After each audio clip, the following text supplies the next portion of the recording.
A single dad stopped to help a female cop. Then he saw the face he could never forget. The siren wasn't screaming, it was whispering. A single blue strobe pulsed on the shoulder of the highway, cutting the fog into slow, nervous breaths. I was already late. Late for daycare pickup, late for a life that ran on alarms and lunches and apologies. But I slowed anyway. Habit. Training from another life. Or maybe guilt. I pulled over. Her cruiser hood was up.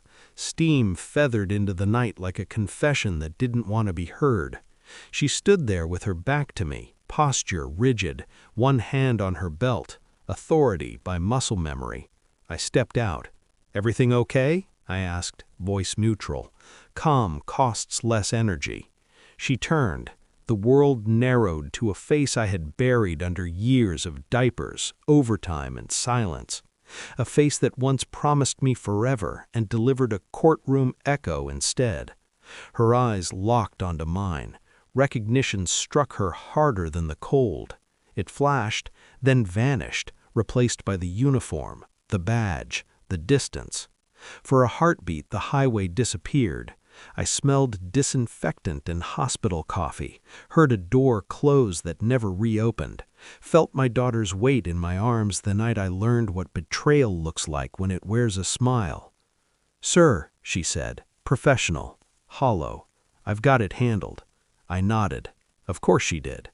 My phone buzzed. Daycare, again. I stayed anyway, because some faces don't let you leave. I hadn't planned on seeing her again. I'd designed my life around not seeing anyone from before. After she left, I learned how to shrink my world, how to fold it around a child who needed me present, not broken. She'd been my fiancée once, a nurse with soft hands and hard ambitions. We'd met during my residency, long nights, shared vending machine dinners, promises whispered between monitors. She told me she loved how steady I was. Then she told me she needed space. Then she told me she was pregnant. Then she told me it wasn't mine. I remember nodding, smiling, saying I understood while something vital detached itself inside me and slid quietly into the dark. She married a detective 3 months later, moved counties, changed her last name like it was a jacket she didn't like anymore. I raised my daughter alone, learned how to braid hair with trembling hands, learned which nights were hardest, learned that rage is expensive and silence is cheaper. Now she stood in front of me with a badge and a gun, asking me to leave. I didn't. We worked in silence. I handed her tools from my trunk. She didn't thank me. She didn't need to. The air between us did all the talking. Her hands shook when she tightened the clamp. She noticed, hit it. "Your car?" she asked, not looking at me. "Fine," I said. She nodded. A pause. "You shouldn't stop for people anymore," she said. Not advice, warning. I smiled thinly. "You taught me to." Her jaw tightened. There it was, the crack. I drove away before she could say my name. I told myself it was coincidence, that the past doesn't hunt you, it just waits.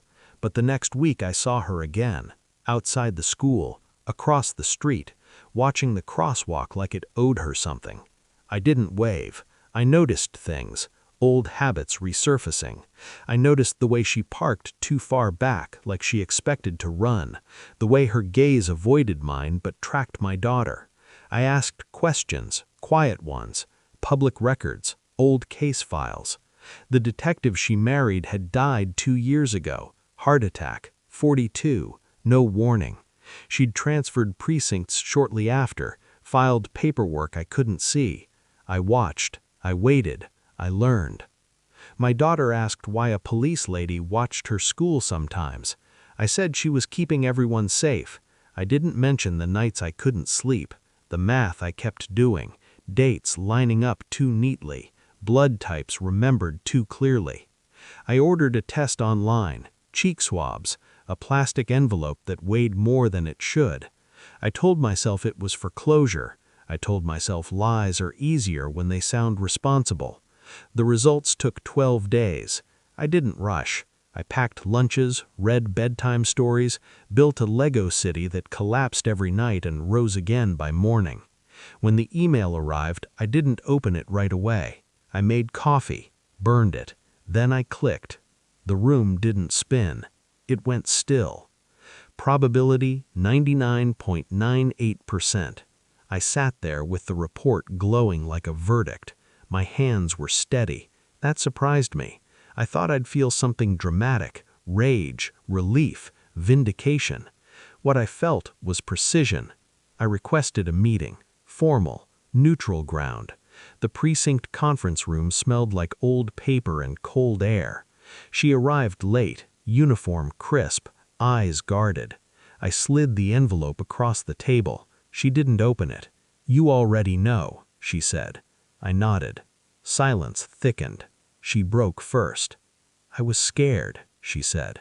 "You were too good. He was safe." I watched her unravel, the eyes brimming with memories. Justifications. The tears that came too late to matter. "He never knew," she whispered. "I did," I said. She reached for me, stopped halfway. "What do you want?" she asked. I stood.